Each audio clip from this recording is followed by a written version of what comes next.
চট্টগ্রামের পটিয়া প্রেস ক্লাবের সাধারণ ও কার্যকরী কমিটির যৌথ সভা অনুষ্ঠিত হয়েছে। ৪ জুলাই বৃহস্পতিবার বিকেলে সংগঠনের অস্থায়ী কার্যালয়ে সংগঠনের সিনিয়র সহসভাপতি আব্দুর রাজ্জাকের সভাপতিত্বে ও সাধারণ সম্পাদক আব্দুল হাকিম রানার সঞ্চালনায় অনুষ্ঠিত সভায় বক্তব্য রাখেন কার্যনির্বাহী সদস্য, লেখক ও গবেষক এস.এম.এ.কে জাহাঙ্গীর, যুগ্ম সম্পাদক সেলিম চৌধুরী, প্রচার ও প্রকাশনা সম্পাদক শফিউল আজম, দপ্তর সম্পাদক রবিউল আলম ছোটন, কার্যনির্বাহী সদস্য নূর হোসেন, আহমদুল্লাহ, ফারুকুর রহমান বিঞ্জু, কামরুল ইসলাম। সদস্যদের মাঝে বক্তব্য রাখেন এস.এম. রহমান, সুজিত দত্ত, মোহাম্মদ শাহজাহান চৌধুরী, ওবায়দুল হক পিবলু প্রমুখ। সভায় পটিয়া প্রেস ক্লাবের গঠনতন্ত্র অমান্য করে তফসিলবিহীন মূল কমিটির 2 ব্যক্তি প্রেস ক্লাব সদস্য পদের জন্য আবেদিত কয়েকজনকে নিয়ে একটি তথাকথিত কমিটি গঠনের অপপ্রচার চালাচ্ছে। প্রকৃতপক্ষে পটিয়া প্রেস ক্লাবের বিগত 3টি সভার ধারাবাহিকতায় আগামী আগস্ট মাসে নির্বাচনের সিদ্ধান্ত হয়। উক্ত নির্বাচনে তাদের কূটকৌশলের অংশ হিসেবে ক্লাবের সদস্য নয়, অথচ তাদের আজ্ঞাবহ এমন লোকজনকে দিয়ে একটি কমিটি করার অপপ্রচার চালাচ্ছে, যা সংগঠনের সম্পূর্ণ শৃঙ্খলা পরিপন্থী হওয়ায় সাবেক সভাপতি নুরুল ইসলাম ও অর্থ সম্পাদক বিকাশ চৌধুরীকে উক্ত পদ থেকে অব্যাহতি প্রদান করা হয়। তদন্তস্থলে ক্লাবের কার্যনির্বাহী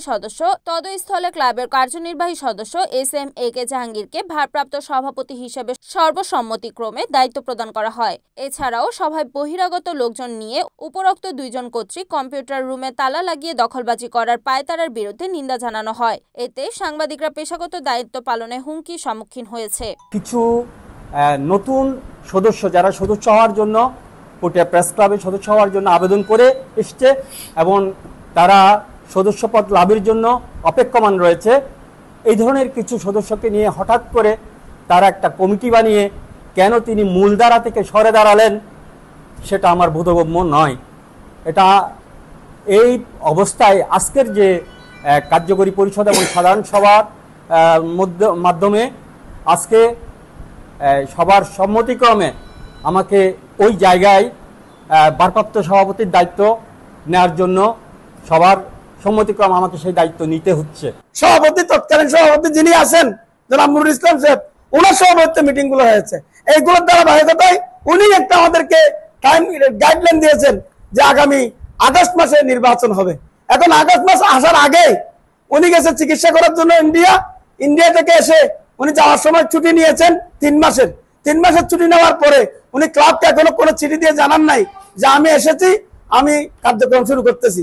উনি কার্যক্রম শুরু না করেই প্রথমে ওনার মনের মতো কিছু লোকজনের কথা প্রভাবিত হয়ে উনি যে কমিটি ঘোষণা করেছেন এটা সম্পূর্ণ অগণতান্ত্রিক, অবৈধ এবং বেআইনি। আমরা চাইবো যে উনি যে বেআইনি কাজের মধ্যে জড়িত হয়েছেন এখান থেকে ফিরে আসবেন, প্রকৃতপক্ষেই সুস্থ ধারার সাংবাদিকতার মাধ্যমে পটিয়াকে এগিয়ে নিয়ে যাওয়ার জন্য উনি সহ যারা আছেন সবাই ঐক্যবদ্ধভাবে কাজ করবে। সভাপতি সাহেবকে আমরা সংগঠনের শৃঙ্খলা ফিরিয়ে আনার দায়িত্ব দিয়েছিলাম। আসলে পটিয়াবাসী কি দেখতে পাচ্ছে, শৃঙ্খলা ফিরিয়ে এনেছে নাকি বিশৃঙ্খলা সৃষ্টি আরো বেশি করে দিয়েছে? আমাদের পটিয়া প্রেস ক্লাবের মূল কমিটিকে পাশ কাটিয়ে তারা দুজনেই স্বেচ্ছাচারী কায়দায় যে সংগঠন বা কমিটি ঘোষণা করা হয়েছে এটি আসলে অবৈধ কমিটি, অসাংগঠনিক, অগণতান্ত্রিক কমিটি। আজকে যারা প্রেস ক্লাবের নাম ভাঙিয়ে একটি বিভ্রান্ত ছড়াচ্ছে, পটিয়ার মানুষকে বিভ্রান্ত করতেছে, এটা কিন্তু পটিয়ার মানুষকে সজাগ থাকতে হবে। পাশাপাশি যারা এই প্রেস ক্লাবের নাম ভাঙিয়ে প্রেস ক্লাবের শৃঙ্খলাকে ভঙ্গ করেছে এবং আজকে পটিয়ার মানুষকে বিভ্রান্ত করছে এবং সাধারণ মানুষকে বিভ্রান্ত করছে, এবং ইতিমধ্যে শুনতে পাচ্ছি বিভিন্ন রাজনৈতিক কর্মী, বিভিন্ন সমাজকর্মীকে তাদেরকে ফেসবুকে পোস্ট দেওয়ার জন্য তাদেরকে জোরাজুরি করা হচ্ছে। ইতিমধ্যে অনেক সিনিয়র রাজনৈতিক নেতৃবৃন্দ অনেকে পোস্ট ডিলিটও করে দিয়েছে। এটা আসলে একটা আমরা যে সংবাদ কর্মী, গণমাধ্যম কর্মী, আমরা যে জাতির বিবেক এবং সমাজের দর্পণ, এটা কেন কি কারণে করা হচ্ছে? কেন আজকে আমাদের উপর এই কলুষিত অধ্যায় রচনা করার জন্য একটি ষড়যন্ত্র করা হচ্ছে? যারা এই কলুষিত অধ্যায় রচনা করার জন্য যারা তাদেরকে শেল্টার দিবে, আমরাও তাদেরকেও চিহ্নিত করে রাখবো। আর এটা যারা বসি আর একজন সংবাদকর্মী হিসেবে সমাজত নিজের বাড়ির এবং অন্য জায়গাতে আর সংবাদকর্মী হিসেবে চিনে।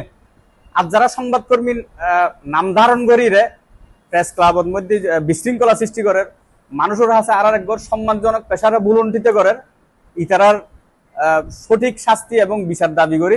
Report Selim Chowdhury, NAN TV, Chittagong.